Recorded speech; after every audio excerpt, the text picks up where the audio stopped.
प्यारे परमेश्वर के लोग, मैं पास्टर सोलोमन आप सभी को प्रभु यीशु मसीह के नाम में जय मसीह कहता हूँ।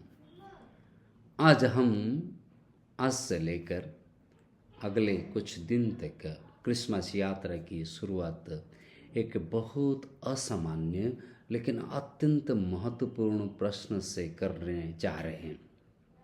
क्या क्रिसमस सिर्फ एक शांत रात थी या उस रात ब्रह्मांड में कुछ और गहरा हो रहा था? हम पृथ्वी का दृश्य जानते हैं, जहाँ मरियम, यूसुफ, चरनी, चरवाहे हैं, इनकी घटनाएं लिखी गई है।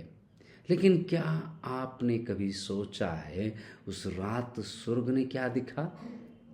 उस रात आत्मिक संसार में क्या हुआ? और उस रात शैतान ने कैसे प्रतिक्रिया दी?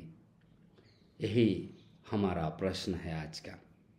जब यीशु का जन्म हुआ तब स्वर्ग में युद्ध क्यों छिड़ गया?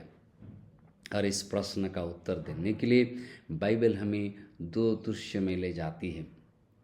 एक दृश्य पृथ्वी का जो लूका 2 अध्याय में हम पाते हैं, और एक दृश्य स्वर्ग का जो प्रकाश वाक्य 12 अध्याय में लिखा गया है। इन दोनों को साथ पढ़ने से क्रिसमस की असली गहराई सामने आती है। लूका का सुसमाचार उसका 2 अध्याय 7 में लिखा है, और उसने अपने पहलौठे पुत्र को जन्म दिया और उसे चरनी में रखा। धरती पर दृश्य बहुत साधारण है। एक युवा दंपति, रात का समय, एक साधारण अश्वल और एक नवजात शिशु, सब कुछ शांत, सामान्य, सौम्य दिखाई देता है। लेकिन ये केवल एक दृष्टिकोण है। अब हम प्रकाश वाक्य 12 देखते हैं, जहाँ उसी घटना को स्वर्ग की दृष्टि से दिखाया गया है।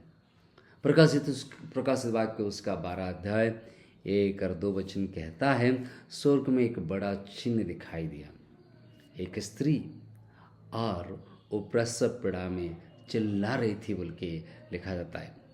और उसका 12 अध्याय 3 और 4 वचन को जब हम पढ़ते हैं, वहाँ पर लिखा जाता है, फिर एक और चिन्ह दिखाई दिया, एक बड़ा लाल अजगर, और वो स्त्री के सामने खड़ा था, ताकि जैसे ही वो जन्म दे वो बालक को निगल जाए। धरती पर शांत रात, पर स्वर्ग में युद्ध का सन्नाटा टूट रहा है। तो आखिर क्यों यीशु का जन्म होते ही अजगर जाग उठा? क्यों यीशु का जन्म होते ही स्वर्गदूतों की सेना सक्रिय हो गई? क्यों यीशु का जन्म होते ही स्वर्ग युद्ध क्षेत्र में बदल गया? यहाँ इसका सीधा बाइबलीय सत्य उत्तर का आज हम देखेंगे। यीशु के जन्म में ये सब क्यों हुआ? क्योंकि यीशु का जन्म ब्रह्मांडीय युद्ध में निर्णायक मोड़ था। क्योंकि यीशु के जन्म के साथ ही शैतान का अंत निश्चय हो गया। क्योंकि एदन में दी गई भविष्यवाणी यीशु के जन्म में पूरी होने लगी। अर्थात यीशु का जन्म शैतान के राज्य के पतन की शुरुआत था। आइए इसे विस्तार से हम समझते हैं। उत्पत्ति उसका 3 अध्याय 15, जहाँ पर पहले बार परमेश्वर ने अपनी भविष्यवाणी की, अपने पुत्र के आगमन की भविष्यवाणी की। वो एदन की भविष्यवाणी अभी पूरी होने जा रही थी। उस उत्पत्ति उसका 3 अध्याय 15 में हम पाते हैं, लिखा गया, स्त्री का वंश तेरे सिर को कुचल देगा। हजारों वर्षों से शैतान इस एक भविष्यवाणी से डरता आया है।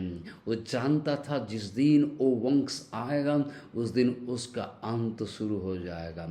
और जब यीशु जन्मे, शैतान ने पहचान लिया कि यीशु वही वंश है जो उसके सिर को कुचलेगा।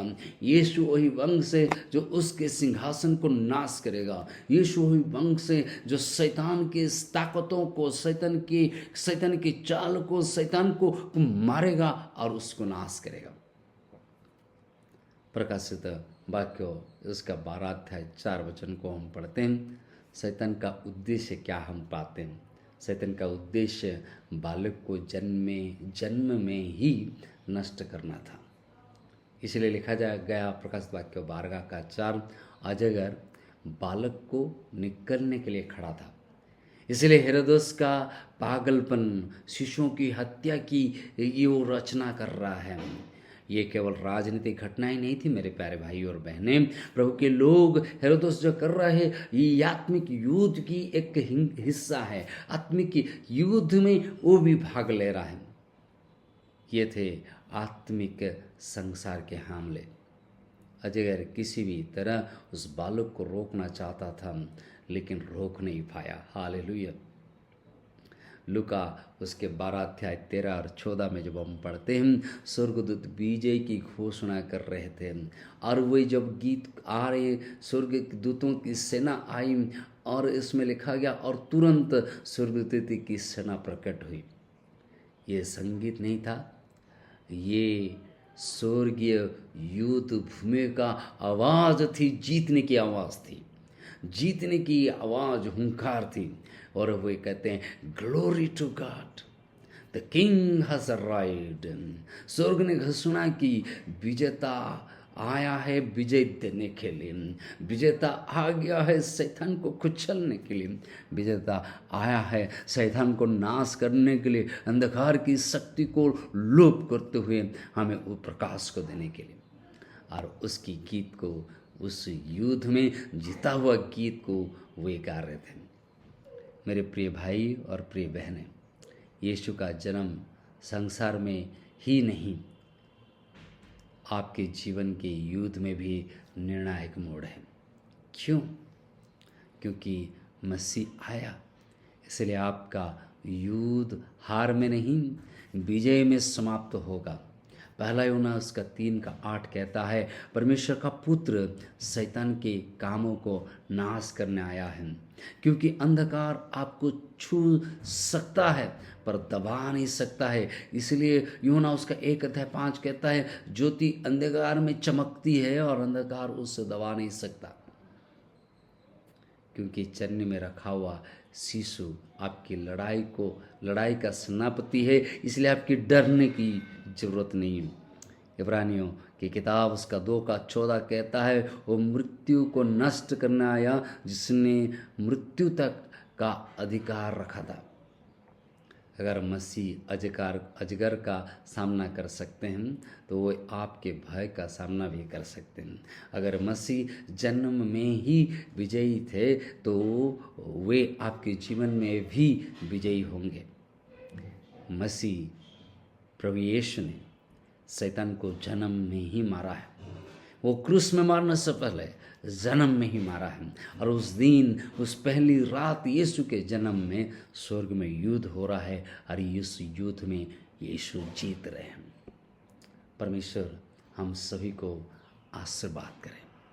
प्रभु आपको जीत देने के लिए, विजय देने के लिए संसार में आए। यीशु ने इसलिए नहीं आए कि आप हारें, यीशु ने इसलिए नहीं आए कि आप मरें, वो इसलिए आए ताकि आपको जीवन दे और बहुतायत की जीवन दे। उसने अनंत जीवन देने के लिए आए, उस शैतान की युद्ध में आपको जीत देने के लिए आए हैं। ये क्रिसमस की शुरुआत युद्ध में प्रभु की जीत को दर्शाता है। प्रभु युद्ध में आपको जीत देने के लिए आए हैं। शैतान की जंग में आप जीतेंगे, आपके परिवार जीतेगी, आप हारेंगे नहीं, क्योंकि यीशु मसीह जीत देने वाला परमेश्वर है। क्या आप इस बात को विश्वास करते हैं कि प्रभु मुझे जीत को देंगे? मेरे पापों से, मेरी समस्याओं से, मेरे रोगों से, मेरे संकट से, मेरे अभावों से मुझे जीत को देंगे, मेरी निराशाओं से मुझे जीत को देंगे। जब आप ये विश्वास करते हैं, आइए मेरे साथ प्रार्थना करें। हे प्रभु यीशु, मैं आपका धन्यवाद करता हूँ आपके जन्म के लिए। प्रभु धन्यवाद आपके जन्म, क्योंकि आपके जन्म नरक को हराया है और स्वर्ग में जय को दिया है। मेरे जीवन के युद्ध को आपने जीती है प्रभु, आपने मुझे विजय दिए हैं, इसलिए मैं आपका धन्यवाद करता हूँ। प्रभु जहाँ अंधकार था, जहाँ परमेश्वर पिता शैतान की ताकतें थी, उसको आपने प्रभु आपके जन्म के द्वारा नाश किए हैं, आपके प्रकाश को दिए हैं, आपके चमक को दिए हैं। और प्रभु डर नहीं है, वहाँ शांति है, संघर्ष के बीच में अपने जीत को पाने के लिए हमें सामर्थ्य दिए हैं, इसलिए हम धन्यवाद करते हैं। हे प्रभु, आप जीता हुआ मसीह है और हमें जीतने के लिए आपके चेला बना है, इसलिए हम धन्यवाद करते हैं। जितने भी मेरे साथ प्रभु आज प्रार्थना में जुड़े हैं, हम उनके लिए प्रार्थना करते हैं। प्रभु हर एक के जीवन में उस जीत को दें, आप प्रभु अनुग्रह करें। यीशु मसीह के नाम में मांगते हैं, आमीन। Thank you. आप मेरे साथ बोलिए वीडियो को आप करने से पहले, मसीह के जन्म ने मेरे यूथ का रुख बदल दिया है। बोलिए, मसीह के जन्म ने मेरे यूथ का रुख बदल दिया है। हम आज का ये पहला भाग को देखें और नेक्स्ट कल हम हर एक प्रश्न को देखेंगे। कल के प्रश्न या अगला प्रश्न ये होगा, क्रिसमस की कहानी अदन की भविष्यवाणी से क्यों शुरू होती है? क्रिसमस की कहानी एदन की भविष्यवाणी से क्यों शुरू होती है? आप उस प्रश्न को उत्तर को पाने के लिए जुड़े रहिए और अगला एपिसोड को देखिएगा। प्रभु आप सभी को आशीर्वाद करें और हमारे YouTube चैनल में जुड़ते रहिए। प्रभु आप सभी को जीवन में आशीर्वाद करें। धन्यवाद। आमीन।